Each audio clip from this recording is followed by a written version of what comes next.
Some crimes are not only about individuals, they are about groups and the forces that bind people to a leader, an idea, or a fear. In South Africa, the Krugersdorp murders linked to a group, sometimes referred to as Electus Per Deus, have been widely reported and examined in court. In this episode, we focus on group dynamics and control. We will keep language neutral, avoid graphic detail, and emphasize what has been confirmed in public proceedings and reputable reporting, while noting disputed or sensitive areas without speculation. First, a high-level frame. Public records and court outcomes describe a series of murders and related crimes connected to a small group with a spiritual cover narrative. Trials resulted in convictions for several members, with sentences handed down according to individual roles and findings. The purpose here is not to recount every event, but to extract practical lessons about how closed groups form, how control is maintained, and how outsiders can recognize early warning signs. Closed groups often begin with a compelling leader and a story that provides meaning. The story can be religious, conspiratorial, or pseudo-therapeutic. It promises special knowledge or protection and offers a role to each member. Recruitment may target people at transition points, after loss, during financial stress, or while seeking community. The leader reframes ordinary doubts as disloyalty or spiritual attack. Over time, members adopt group phrases, group schedules, and group boundaries that separate them from other relationships. Control is maintained through overlapping mechanisms. The first is information control. The leader filters what members see and hear, frames outside criticism as persecution, and discourages private conversations. The second is identity control. Members receive new roles, titles, or callings, which make leaving feel like betraying a purpose. The third is time and routine. Long meetings, tasks, and rituals reduce time available for outside contact. The fourth is surveillance and confession. Secrets are collected and can be used to coerce compliance. The fifth is fear and escalation. Minor tests of obedience prepare the ground for more serious requests. Groupthink amplifies control. In small, intense groups, members mirror each other. If one person expresses doubt and is punished or shamed, others learn the cost and conform. The result is a spiral where silence becomes agreement and agreement becomes momentum. The antidote, inside any community, is a culture that invites questions, protects dissent, and keeps practical controls in place. Separate finances, independent friends, and access to outside information. From public proceedings in this case, one can extract patterns common to coercive groups.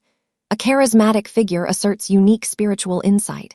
There is an inner circle with access to special knowledge. Tasks are framed as obedience or purification. Outsiders, including family members, are cast as threats. Money and assets may be pooled or redirected. Movement and communication can be monitored. Over time, the boundary between belief and crime is crossed. It is important to note that spiritual language by itself is not a risk. The risk begins when language becomes a tool to strip away autonomy, due process, and moral breaks. For listeners, the practical question is, what are early warning signs that someone you love is drifting into coercive control? Look for sudden isolation from longtime friends and family. Notice if language becomes scripted, with new jargon and a rejection of previously enjoyed activities. Watch for secrecy around finances and schedules. Pay attention to sleep, food, and stress levels. Control often rides on exhaustion. If small rule-breaking is framed as loyalty to the group, caution is warranted. A person who cannot answer simple questions without looking to a leader for permission is not free in practice, even if they insist they are. Supportive responses work better than confrontations. Express care, not contempt. Keep lines open. Share meals. Offer non-judgmental spaces where the person can speak without fear. Ask gentle, specific questions rather than making sweeping claims. You can say, "I miss our time together. I'd like to understand what this group gives you. What happens if you disagree? Who can you go to if a leader makes a mistake? Would the group be comfortable with you speaking to an outsider who is objective?" These questions surface autonomy without attacking belief. If you fear criminal activity or immediate danger, prioritize safety. Contact professionals who specialize in coercive control or cult dynamics. In urgent cases, contact law enforcement. Keep records of concerns, dates, statements, and changes in behavior. Avoid vigilante actions. They can escalate risk. Remember that leaving a coercive group can be a process, not a single moment. People often exit when there is a bridge back to normal life. A job, a friend, a routine, a place to live, and help processing guilt or shame. For communities and institutions, prevention looks like education and transparency. Teach young people how manipulation works, love bombing, isolation, secrecy, and the use of fear. Encourage leaders in faith, wellness, and self-help spaces to publish codes of conduct, to share governance structures, and to welcome independent oversight. Where money is involved, use audited accounts and two-signature rules.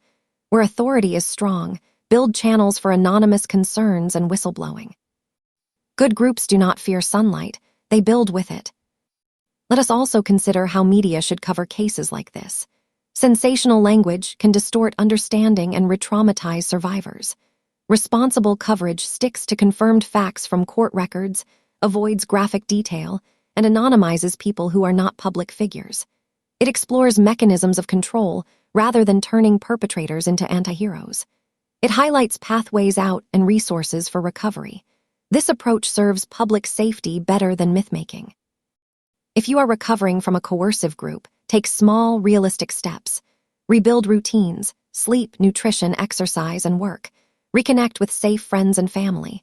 Seek counseling from practitioners familiar with coercive control.